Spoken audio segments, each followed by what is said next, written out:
You found the skeleton. How would you tell it's a dinosaur? You personally, how would you decide? Well, interesting question. I don't know. I'd have to do some research on this.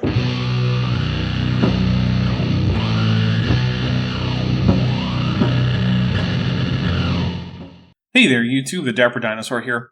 When last we left off, Dr. Brian Thomas of the Institute for Creation Research was telling us how Australopithecus was an ape, which seems pretty obvious, but for some reason, he thought that was a big deal, and that it was somehow a problem for evolution that humans, who are apes, have apes in their ancestry. He was also lying about relatively basic aspects of Australopithecus anatomy, such as their stance, the shape of their pelvis, the shape of their knees, and the shape of their skulls. Let's see what else he'll be wrong about. Look at that foot. Okay? So that's what we call hands for feet. So Lucy had hands for feet, just like chimps. No, she didn't. We have numerous Australopithecus foot bones, including from Child, which preserves a full set of articulated metacarpals. The big toe is inline, and cannot oppose the other toes like a chimp big toe. Further, the Laetoli prints, which match Australopithecus anatomy and size, show human-like locomotion, but also locomotion that is more chimp-like than modern human locomotion. Although still closer to human than chimp overall, we know that these tracks do not fall within the range of human biomechanics, but they are also bipedal ape tracks, the size and time to be Australopithecus tracks.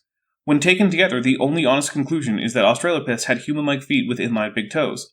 The reason Brian thinks otherwise is that it would be more convenient for him if it were true that Lucy had a divergent big toe. So that's the truth about Lucy. No, those are demonstrable lies about Lucy. I'm just not sure they're Thomas's lies. I know that they're lies when John Sanford says them, but I suspect Brian is just a mouthpiece for Sanford and his little buddy Roop's ideas. So some colleagues of ours put together an anatomically accurate to the bones model of a Lucy.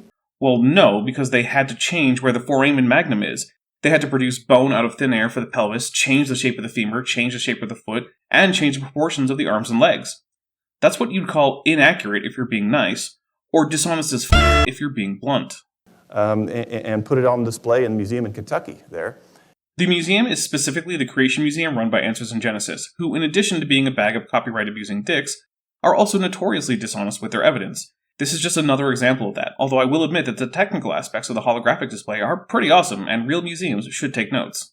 And so here we go. All you do is cover it with hair, and it just looks like an extinct ape. It is an extinct ape. Lucy, like humans, is as much an ape as it is possible to be. They are no less apes than chimpanzees, gorillas, or gibbons. And it was. In fact, you don't have to take my word for it because I'm biased, because I believe the Bible. Well, yes, that is a bias, but everyone has a bias. The question is, does your bias cause you to distort or even lie about the evidence? In this case, the answer for creationists is yes. The answer for actual paleoanthropologists is no. Take the word of these folks who are biased against the Bible. What do they have to say about it? What evidence do we have that all paleoanthropologists are biased against the Bible? We certainly haven't been given any. In fact, I would hazard to say that when they're doing science, the average paleoanthropologist doesn't even think about whether what they are doing is pro or anti-biblical. Lucy's kind would have walked bent hip. Anatomically impossible, so no. Like we walk upright, erect. That's true. They walk bent hip. Bent knee. No.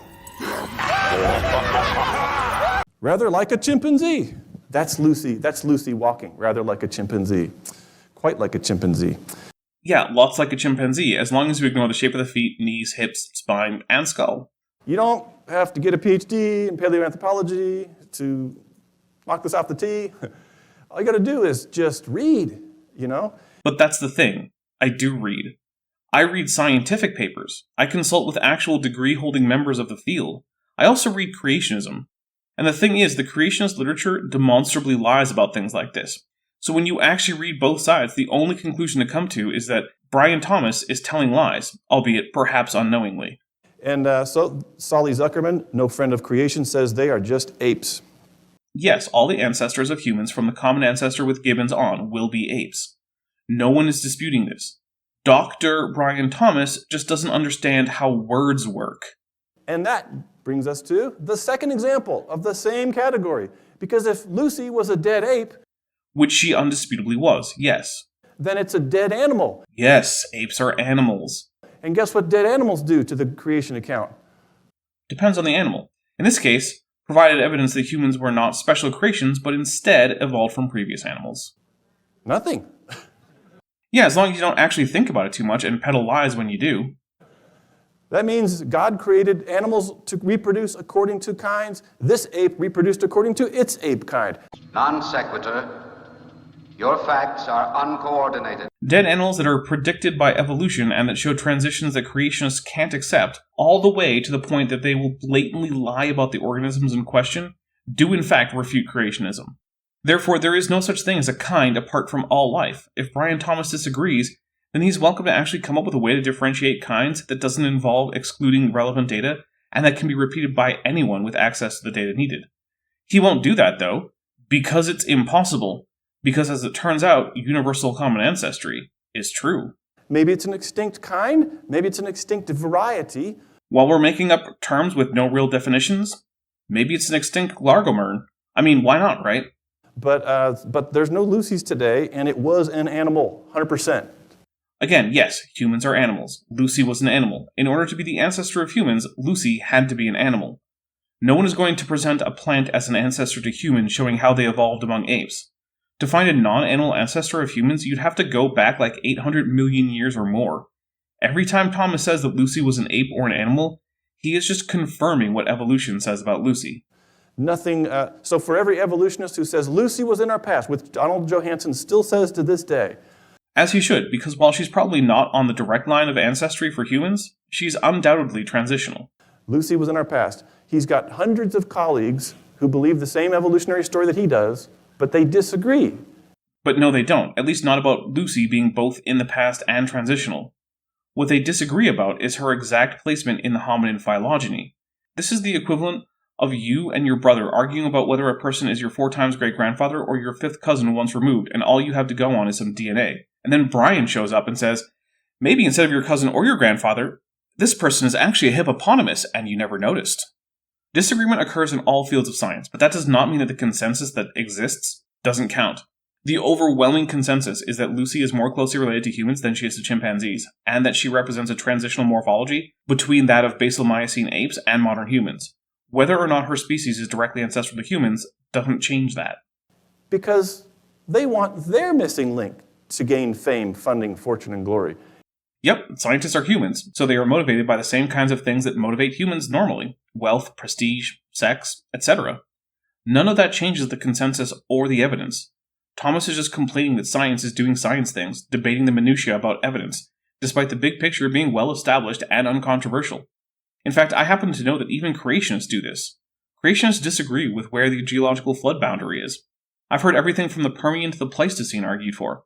If paleoanthropologists disagreeing about the exact phylogenetic status of Australopithecus afarensis is a reason to reject evolution as a whole, then creationists disagreeing about where the flood boundary is should be reason to reject young Earth creationism as a whole. But Thomas would never argue that, because double standards are his only standards. And they have to debunk his missing link in order to support their own missing link so they can get funding, so they can put food on the table for their kids that night. Okay. I can basically guarantee you that no paleoanthropologist is risking starvation if their current project doesn't turn out to be directly ancestral to humans. I mean, there are paleoanthropologists studying hominins that no one thinks are directly ancestral to modern humans, like people studying the genus Paranthropus. That was a durophagous hominin that derived from Australopiths fairly early on. Durophagy is the behavior of eating tough foods like wood, tubers, or particularly fibrous leaves.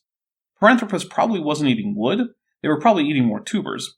Thomas seems to be borderline delusional about how science funding works. Ida was a dead animal. Yes, as required by evolution, which holds that humans evolved as primates.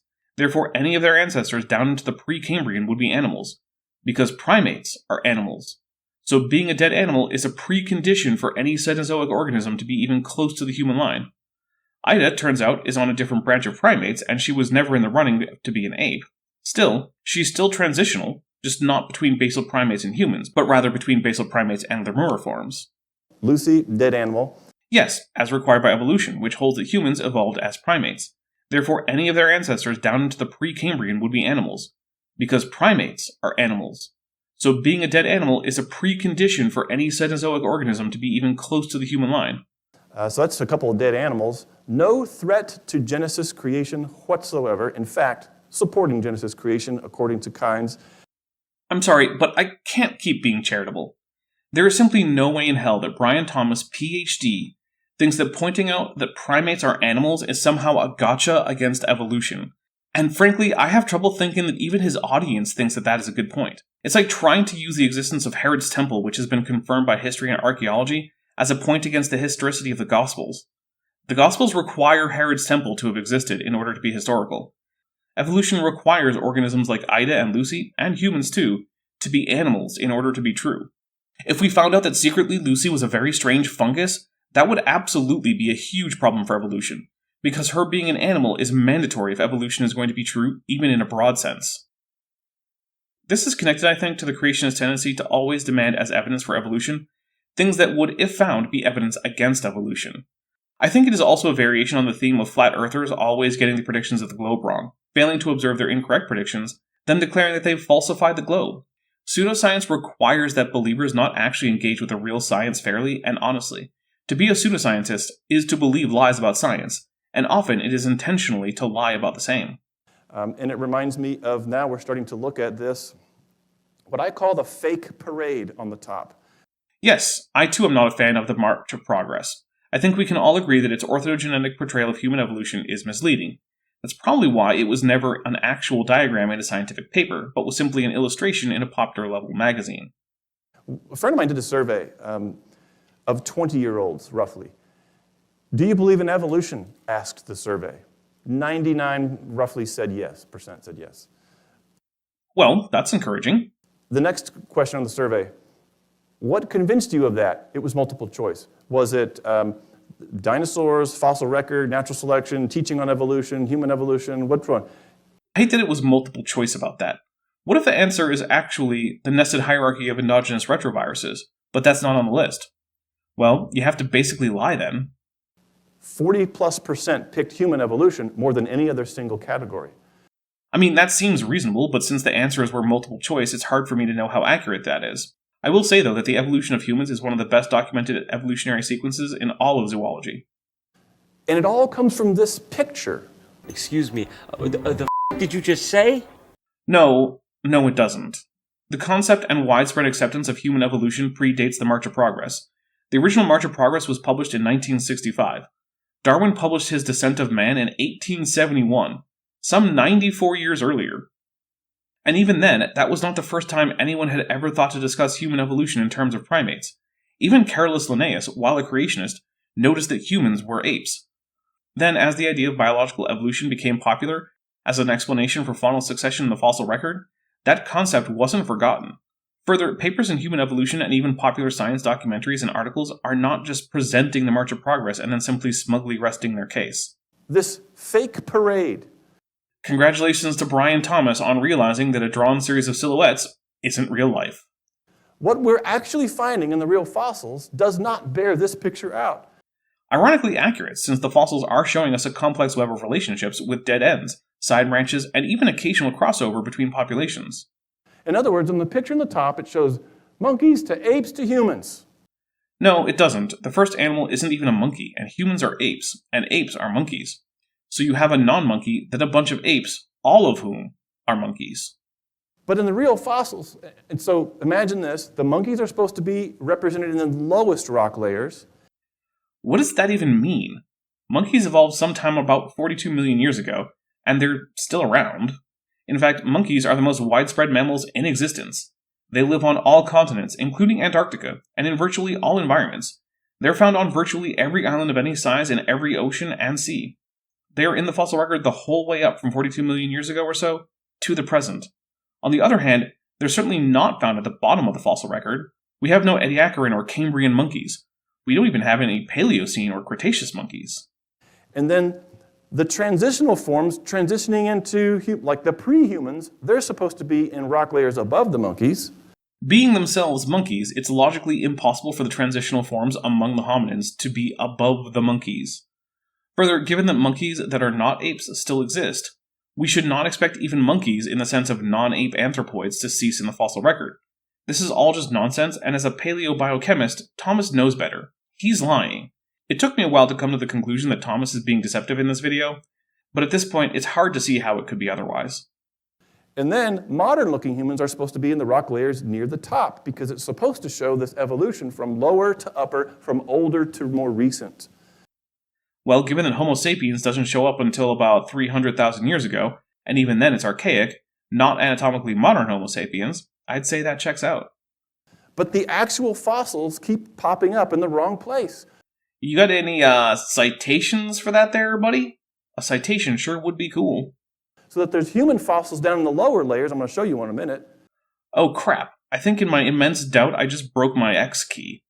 Oh well, it's far from my most used key. And then there's Lucy fossils in the uppermost layers. Lucy is a single individual found in a single place. It's impossible for her bones to be found all through the geological column. If what he means is that members of genus Homo coexisted with members of genus Australopithecus, then that's just true, but also expected in evolution. Multiple members of the same group typically coexist. Look at the coexistence of wolves, jackals, dholes, and African wild dogs. That's 3 genera there. And there are extinct members too. By the time the first members of Homo came about, Australopithecus afarensis was gone, but there were later members of the genus that persisted. And they're all jumbled up. Like the bones are intermingled as if the Australopiths and the more derived apes were in some kind of high-speed collision? 'Cause, no. But does that mean that there were contemporaneous and derived basal hominins for most of the history of the hominin tribe? Well, yes, that's true, uncontroversial, and not problematic for evolution in any way. Indeed, the current situation with only one species of hominin left is the unusual circumstance. So I drew my little icon with a bunch of different animals and humans mixed together in all these different layers, which is how what the rocks actually reveal. Make any sense? No, it doesn't make a lick of sense, because I still don't even know what he specifically means. But you know what does make a lick of sense? Subscribing to this channel and hitting like on the video. Don't forget to turn on all notifications so that YouTube might decide to tell you when I have new content. Yeah, okay, so we're gonna try to debunk a little bit of this myth. What myth? What even is the claim, specifically? Now, when we get in conversations with our friends, We should be more clear about what we actually mean. and they say, human evolution is true, it's scientific fact, evolution is proven by human evolution. Well, human evolution is true, it's ongoing and observable in the present, and we have fossils with ancient DNA, as well as paleoprotein sequences that back that up. Even with only the DNA from extant organisms, we would have more than enough to demonstrate human evolution. But also, it doesn't prove evolution, because evolution is a scientific theory. They can't be proven, only disproven. What evolution is extremely well evidenced, and the evidence surrounding human evolution from things like the hominin fossil record, the DNA record of modern humans, Neanderthals, Denisovans, and modern members of genus Pan all confirm it.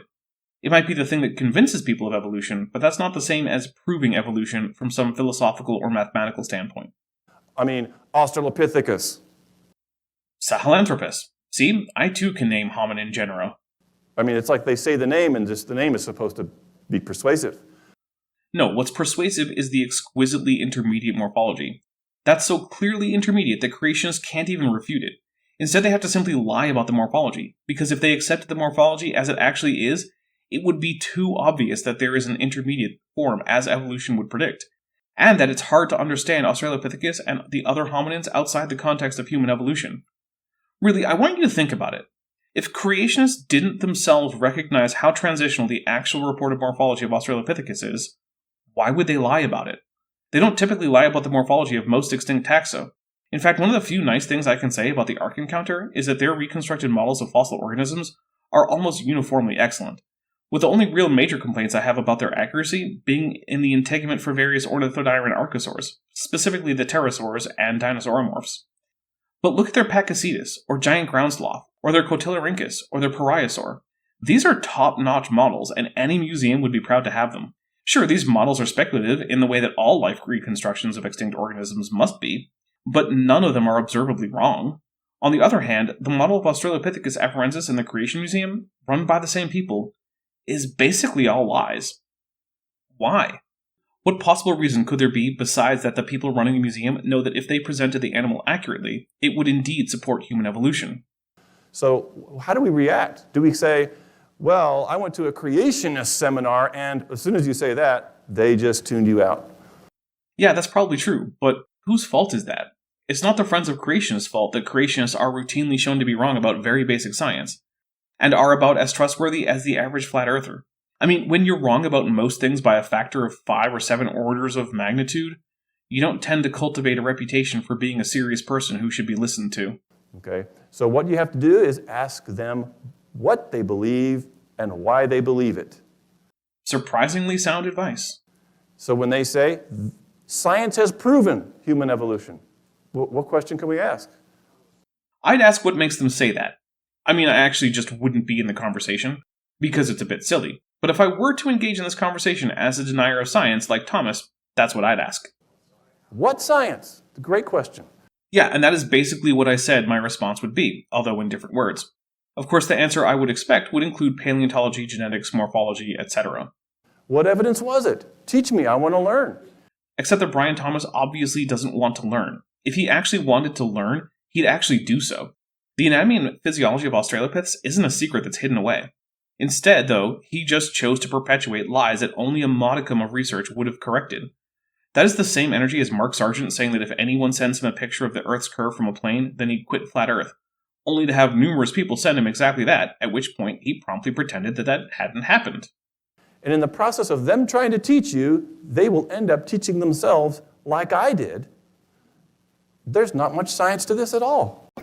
What you just said is one of the most insanely idiotic things I have ever heard.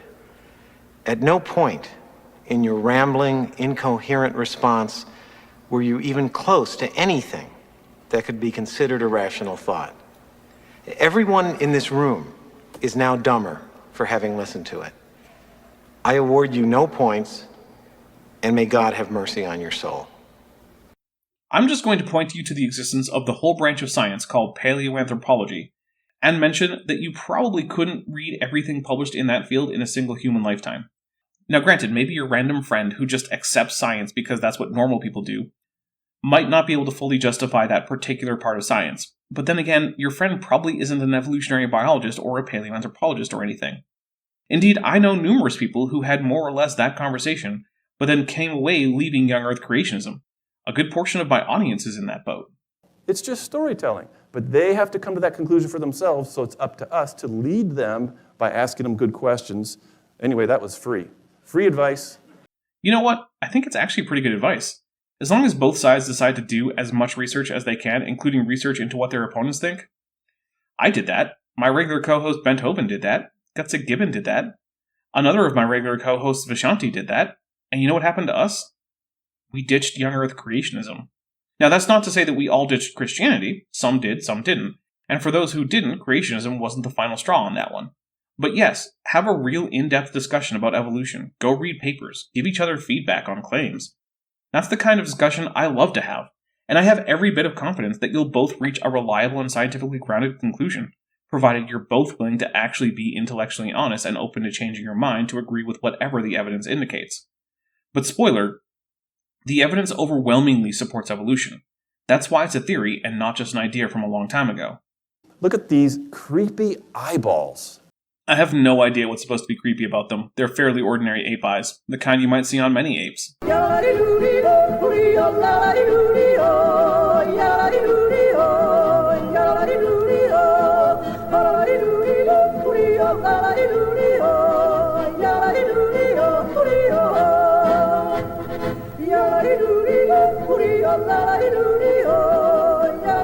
Can you see this? I took this picture of a model of Lucy, very different from the model that we saw in the Kentucky Museum. Yes, it is different. This one, while speculative, is not lying about the anatomy of Lucy. It has her knees, hips, feet, and skull correct, unlike the Creation Museum display. Full of hair, covered with hair. This Lucy has human eyes. No, she doesn't. Those are not characteristically human in any way that say these gorilla eyes aren't. Now, I'll grant you they're more typical of human eyes than of the eyes of other apes, but they're still well within the range of variability of the eyes of hominids. That is, the family of great apes to which humans, chimps, gorillas, and orangutans belong. Human spine, you could say walking upright. Yes, because as evidenced in things like the shape of Lucy's sacrum and the actual spine of Mrs. Ples, Australopithecus had lumbar lordosis, which would make upright locomotion feasible while making quadrupedal locomotion less efficient. so this is an accurate aspect of the reconstruction. Human knees pointed forward. Well, obviously they're not human because this isn't a human, but they're valgus like a human's knee for the very good reason that Lucy had valgus knees, as we can see in her left femur, which was preserved largely intact. But we also have many other knees, both partial and full, from other Australopiths, all of which are valgus, like the knee of a human, meaning that they all walked upright, since that's why knees are valgus in the first place. And then it even shows off camera, I've got other pictures that show perfectly human feet. Well, the feet of Australopithecus were not identical to human feet. As we can see in both the body fossils of Australopithecus that preserve significant foot material, like the Debunking child, but also in Australopithecus tracks like the Laetoli footprints that Australopithecus had very human-like feet. So again, this is the proper way to reconstruct them. It's possible they're a bit too human in this model. I don't know, I'm not an expert on hominin feet. My thing is dinosaur feet. But sure, maybe they're too human, but they're far closer to being life-accurate than the straight-up chimp feet we saw in the Answers in Genesis model. And it looks like a transition, certainly does. Yeah, funny how transitional Australopithecus looks when you honestly reconstruct it, isn't it? It's almost like that's why it shows up in discussions of human evolution, and creationists know that. And that's why they persistently lie about the animal. But that's wrong. That's wrong anatomy. They should give it ape-like stance. Well, that would misrepresent the knees and hips that we know not just from Lucy, but from her conspecifics, because Lucy's hip isn't the only Australopithecus afarensis hip that we have. We've since found others that were less damaged, and what do you know, but that their hip morphology matched the reconstructed anatomy for Lucy. Not the very obvious incorrect anatomy that was the result of the taphonomy of the hip and not its life condition. Funny how Thomas doesn't bother to mention that we have other hips from Lucy's species that didn't need to be fixed after being shattered, and that they confirm the initial reconstruction, isn't it? Yeah, creationists never do, because remember, either they tell lies about Lucy, or it's very obvious that she's the perfect transition they had asked for. And what did they say? Bent hip, bent knee, rather like a chimpanzee, with hands for feet. They don't show any of that stuff. Yes, because doing so would be demonstrably inaccurate. It wouldn't be any more ridiculous than giving Lucy angel wings. And they should show that stiff spine. Again, no, Lucy herself, as well as numerous other Australopithecus afarensis finds, have confirmed beyond any reasonable doubt that the species' spine had a human-like S-shaped spinal curve with lumbar lordosis. No matter how many times a creationist hack says otherwise, that remains the case. If creationists think they have evidence to the contrary, I encourage them to actually try publishing. Of course, they don't, so they won't. But instead they show this. But then they stick human eyes in it, and I want to ask why. As I've already mentioned, they're not actually uniquely human, but they're more typical of humans than other organisms, and yeah, it's a propagandistic touch of speculation to solidify the idea of Lucy as part of the story of human ancestry. Is it accurate? Well, all apes can have eyes like that, so it's certainly not something we can call inaccurate, and white sclerae had to become predominant at some point in the hominins, although when is not clear. So, is this a reasonable reconstruction? I would say yes, but if you wanted to do a reconstruction of Australopithecus afarensis with dark sclerae, I can't say that that's unreasonable. And by the way, this has just become so persuasive. Funny how accurate science is persuasive. I'm not sure what else you'd expect, though. Science has the advantage of being verifiable, falsifiable, and supported by actual evidence. Creationism, on the other hand, has none of those things. Is it any wonder why each year the proportion of the population who accepts Thomas's nonsense goes down? Okay, on the left, there's this artist who rebuilt a human based on a human fossil. And that's from Australia, but that's a person. The far left picture is Homo sapiens from Australia? Okay, I don't believe Thomas here. That does not look like a Homo sapiens. In fact, it looks more like a Homo erectus, what with the extremely prominent brow ridge and the low-sloped forehead. In fact, I checked on it, and the far left picture is Homo heidelbergensis, which is sometimes considered a subspecies of Homo erectus. This particular model was made by John Gurch, or maybe it's Gurche, I'm not really sure. Contrary to Thomas's statement, there are no known Australian Homo heidelbergensis fossils. In fact, there aren't even any known H. heidelbergensis fossils from Asia. Or if there are some known, none have been confidently assigned to that taxon. Where did he get the idea that this was an Australian Homo sapiens? I have no clue. So this also raises the question of what Brian thinks a human is. What criteria does he use to determine if an animal is a human or not? This particular animal is morphologically distinct from modern humans and predates modern humans by some 400,000 years, although there is overlap in their temporal ranges for about 100,000 years. It's clearly a different species based on most species definitions, although we can't say for certain if they could breed with Homo sapiens or not. So, what makes them human? Okay. All he needs is a haircut and a suit, and he'll fit in downtown Dallas. No, he won't. He'd be considerably too short. He'd have no chin. He'd have a sloping forehead, a slightly more prognathic face than any modern human, extremely heavy brow ridges, and a weirdly shaped chest. Maybe at a quick glance he'd look like any other person in Dallas, but any more than that, it would be obvious that he was very different. Okay, and then there's a gal there that he put human eyes into a human skull for this gal. That's actually Homo floresiensis, which, as the name might tell you, is a hominin from the island of Flores in Indonesia.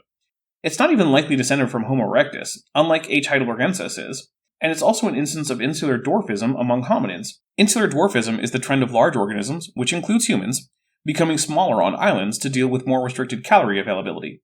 But again, if this animal is human, what makes it so? It's certainly not a member of the same species as modern humans. It has a fairly small brain for any member of genus Homo, and it retains many basal traits that I'm sure Brian would think of as ape traits. I think her nose is rather extreme, okay? Well, here's a skull of an H. floresiensis individual. Notice that it has a really big nares, that is, the opening for the nostrils. Here's a modern human skull. Notice the proportionally smaller nares. That means that H. floresiensis had a big ol' nose. I've never met anyone with a nose like that. Why would they do that? Jesus fucking Christ, because that's what the fossil evidence indicates, for fuck's sake. It's not a goddamn conspiracy. I'm sorry that Brian Thomas has never met an extinct ape from an island in Indonesia, but the fact that he hasn't doesn't make this reconstruction any more or less accurate. If he means that he's never met a Homo sapiens with a nose like that, then good. She wasn't a Homo sapiens. What's next? Is he going to say that zebras don't have stripes because all the horses he's met didn't have stripes? Well, whoop-de-do, zebras aren't horses. This animal isn't a human in the strict sense of being Homo sapiens, so of course her anatomy is outside the range of Homo sapiens. That's kind of the goddamn point of being a different species. So, but do eyeballs and noses fossilize? Not generally, no, but nares sure as do, and also a human protruding nose is made of cartilage that anchors onto the nasal bone and produces a characteristically arched and pointed nasal bone. Which means that the presence and prominence of such a feature on the skull is a good proxy for the presence of a protruding nose in a fossil taxon. As for the eyeballs, nothing about any of these eyeballs is unusual for any apes, humans included. No. That's true. So the artist gets to choose. To some degree, yes, but also the choices are constrained by the fossil, so you don't have complete free reign to do just anything. But yeah, Brian has figured out that Paleoart, of necessity, requires speculation. What influences the artist when he makes these decisions? Lots of things, but the biggest influence is the current state of the field in regards to the taxon he's reconstructing, as well as other similar taxa and modern related taxa. In this case, it would be other apes, especially humans, since all of these animals are more closely related to humans than they are to any other apes. Anything else would be misleading. Now on the right, there's an actual gorilla. By the way, that's the scientific name for gorilla. Well, it's the name of the western gorilla. The eastern gorilla is Gorilla berenge. Also, AIG's out for Harambe, who might actually be the subject of this picture. Just next to the gorilla is a fossil reconstruction based on a fossil skull, where he put human eyes into an ape skull. Well, this is an Australopithecus sculpture, also by John Gertsch. It's an ape, as are all other animals on this slide. And yes, it was given ape eyes of the type that are most common in humans, but which are not unique to humans. Here's a gorilla with those type of eyes. Just like the Lucy thing.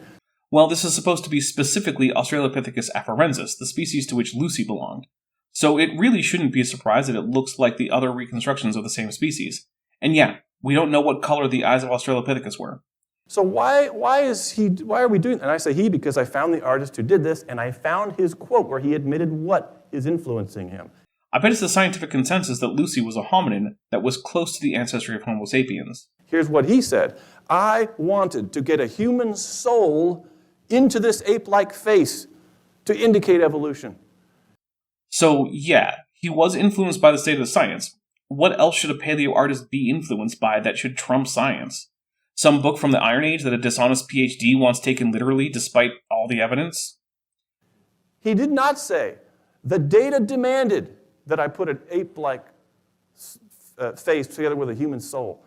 I'm sorry he didn't use Brian's preferred phrasing, and conveniently this article is from a print edition of National Geographic that's not freely available from 1996. so I can't really check on the context of this quote.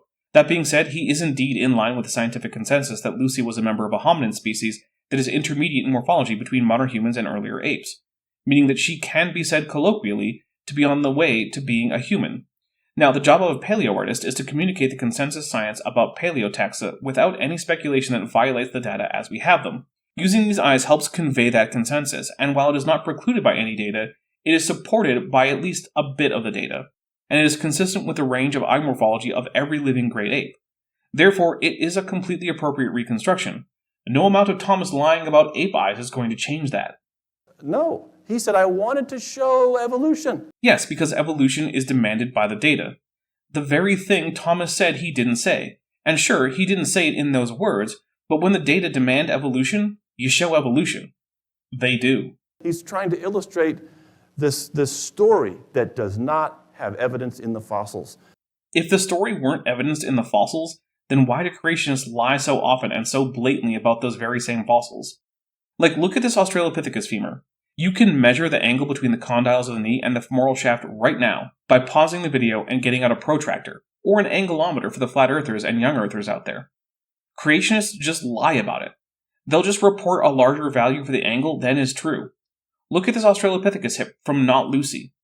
They'll just pretend this doesn't exist, and the only hip material we have is from the crushed pelvis of Lucy that is in an anatomically impossible state that would have rendered Lucy incapable of supporting any weight on her hind legs, and tell you with a straight face that and not this hip, or the reconstructed version of Lucy's hip, that matches this one is right.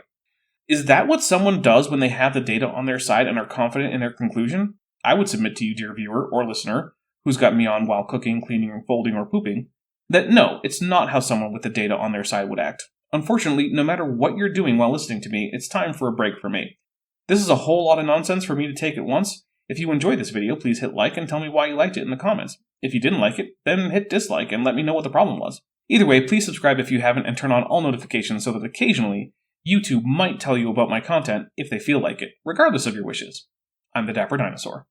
Hey, before you leave, I just want to take a second to thank my patrons and channel members, especially those pledging $20 or above. Ben Tovand, Tapioca Weasel, Whispers, Ella Runteller, Horseflesh, Ian Chen, Kelvin Brostock Van Manen, Landon Knoll, Mabdy Babdy, Wallace, John Ackerman, and Strawberry Vein. It's because of my channel members and patrons whom you're seeing on screen that this channel can stay afloat. Without you, it would all shut down. If you want to join the team, there's a link to join the channel below this video, and there's a link to join the Patreon in the description. On the Patreon, you can get a 10% discount for pledging annually, and either way, you get early access to virtually all of my scripted videos, often 3 to 5 months before they come out for the general public. Thanks for watching.